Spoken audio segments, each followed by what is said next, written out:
네, 기쁜 하루 되시기 바라겠습니다. 오늘 말씀은 갈라디아서 4장 12절에서 20절까지 말씀인데 19절 말씀만 읽고 말씀의 은혜를 나누겠습니다. 나의 자녀들아 너희 속에 그리스도의 형상을 이루기까지 다시 너희를 위하여 해산하는 수고를 하노니. 아멘. 어제 말씀에 이어 오늘 주제도 율법주의를 어떻게 분별하느냐입니다. 이것을 설명하기 위해 바울은 처음에 바울이 갈라디아 교회에 들어가서 복음을 전할 때 갈라디아 사람들이 어떻게 복음을 받아들였는가를 회상하며 설명하고 있습니다.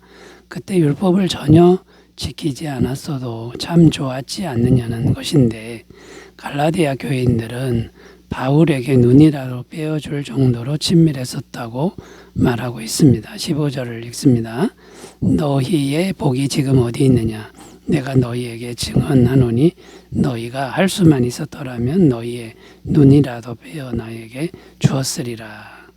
이게 무슨 말입니까? 율법의 행위가 없었어도 충분한 믿음과 은혜가 있었지 않았느냐는 것입니다. 그러면서 율법주의와 복음의 진리와의 차이점에 대해서 말씀하고 있는데요.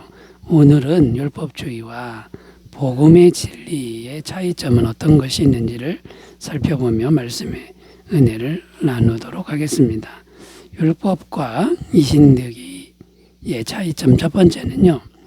율법은 외적인 것을 추구한다면 복음의 진리, 이신득이 복음의 진리는 내적인 것을 추구한다는 것입니다. 율법주의와 복음의 차이점을 말하라고 한다면 쉽게 말해서 율법은 외적인 행위에 집중하는 반면 복음의 진리는 내적인 믿음에 집중하는 것이라고 답할 수 있다는 것입니다. 바울이 지금 진정으로 말하고 있는 것은 율법주의에 대한 것이 아니라 복음의 진리에 대한 것인데요. 외적으로 보이는 율법적 행위가 전혀 없었는데도 충분한 믿음과 구원의 은총이 있었다는 것입니다. 이것에 대해서 바울은 두 가지를 말씀하고 있는데요. 첫째는 12절입니다. 형제들아 내가 너희와 같이 되었은즉 너희도 나와 같이 되기를 구하노라. 너희가 내게 해롭게 하지 아니하였느니라. 여기서 내가 너희와 같이 되었다는 것은 무슨 뜻일까요? 바울은 유대인이고 율법주의 훈련을 철저하게 받은 사람이었는데 그런데 갈라디아에 들어갈 때 다 내려놓고 이방인처럼 행동했고 또 그런 모습으로 복음을 전했는데 믿음과 구원의 역사가 있었다는 것입니다. 그러니까 외적인 율법의 행위는 구원에 있어서 필요가 없다는 것입니다. 둘째는 14절인데요. 너희를 시험하는 것이 내 육체에 있으되 이것을 너희가 업신여기지도 아니하며 버리지도 아니하고 오직 나를 하나님의 천사와 같이 또는 그리스도 예수와 같이 영접하였도다. 자, 이 말씀이 무슨 말씀입니까? 바울은 외적으로 보이는 질병을 갖고 있었다고 합니다. 보통 안질이나 간질이라고 전해지고 있는데요. 그런데 바울의 이런 외적인 모습은 상당히 거슬리는 모습이었음에도 불구하고 갈라디아 사람들은 바울이 전하는 복음의 진리를 하나님의 음성으로 받아들였다는 것이고 그리고 그 결과는 구원도 받고 성령도 받았다는 것입니다. 그러니까 외적인 거슬림은 의미가 없었다는 거죠. 그런데 이제 와서 외적인 율법적 행위가 웬 말이냐는 것입니다. 복음은 그냥 듣고 믿음으로 충분하다는 것입니다. 갈라디아서 3장 5절입니다. 너희에게 성령을 주시고 너희 가운데서 능력을 행하시는 이의 일이 율법의 행위에서냐 혹은 듣고 믿음에서냐. 자, 복음을 듣고 믿음으로 성령을 충분히 받았지 않느냐 이런 말이죠. 그러므로 오늘날 우리들도 어떻게 복음의 진리를 대해야 하는 것입니까? 외적인 행위를 주장하거나 고집하는 모든 행위를 내려놓고 오직 내적으로 복음의 진리를 듣고 믿는 믿음을 잘 지켜야 될 줄로 믿습니다. 자, 여러분, 율법과 이신되기의 차이점을 우리가 잘 분별해서 오직 마음으로 복음을 듣고 믿는 이 진리를, 이 믿음을 잘 가꾸시길 바라겠습니다.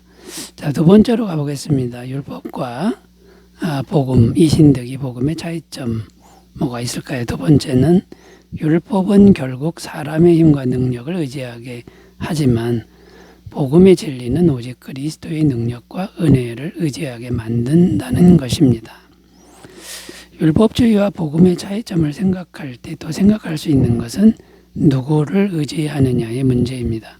사람을 의지하게 만드는 것이 율법이고 주님, 곧 하나님을 의지하게 만드는 것이 복음이라는 겁니다. 율법을 끊임없이 지키는 사람들은 누굴 의지하는 겁니까? 자기 노력과 열심을 의지한다는 것인데 결국 주님과 주님의 은혜를 의지하는 것이 아니라 사람의 힘과 능력을 의지한다는 것입니다. 이것은 어떤 결과를 내는 것입니까? 사람의 힘과 능력을 의지하니 결국 자기를 따르는 사람들은 하나같이 주님을 의지하기보다는 사람의 힘과 능력을 의지하는 존재로 만들어버린다는 것입니다. 그런데 사람의 힘과 능력을 의지하면 어떻게 됩니까? 결코 구원을 받지 못한다는 것인데 왜냐하면 사람은 뼛속 깊이 죄로 물든 존재이기 때문입니다. 이런 내용을 설명한 것이 17절 말씀인데요. 17절 읽어보면요. 그들이 너희에게 대하여 열심 내는 것은 좋은 뜻이 아니요 오직 너희를 이간시켜 너희로 그들에게 대하여 열심을 내게 하려 함이라.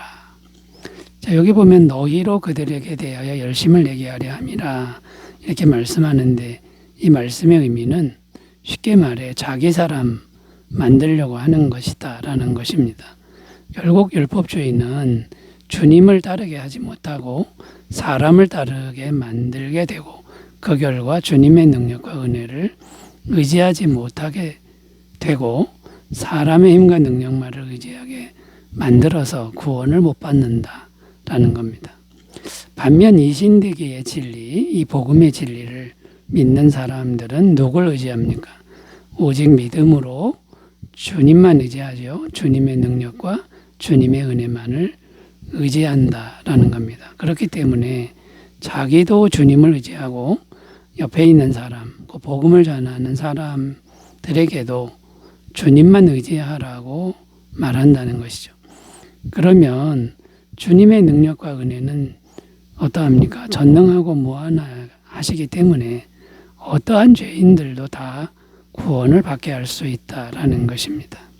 자, 그러므로 우리의 할 일은 무엇입니까? 오직 주님의 능력과 은혜를 믿는 믿음으로 구원받은 진리로, 그러니까 주님의 능력과 은혜를 믿음으로 구원받는 진리, 이것으로 잘 무장해야 할 것이고 또한 오직 주님만을 믿는 믿음으로 넉넉하게 구원을 얻는 진리를 잘 전하는 삶을 살아야 할 것이다 라는 겁니다. 자, 여러분, 사람의 힘, 능력 의지하지 말고 하나님의 능력과 은혜만을 의지하는 믿음으로 나아가시기 바라겠습니다. 세 번째로 가겠습니다. 율법과 이신되기 진리의 차이점. 세 번째는요.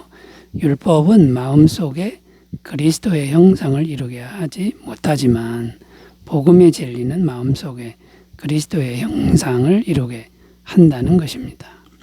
19절 읽습니다. 나의 자녀들아 너희 속에 그리스도의 형상을 이루기까지 다시 너희를 위하여 해산하는 수고를 하노니. 자, 무슨 말입니까? 복음의 지향점이 무엇인지를 바울이 말씀하고 있는데요. 그리스도의 형상을 이루는 것이다. 이렇게 말씀합니다. 이것을 위해서라면 해산하는 수고도 마다하지 않겠다고 말하고 있습니다.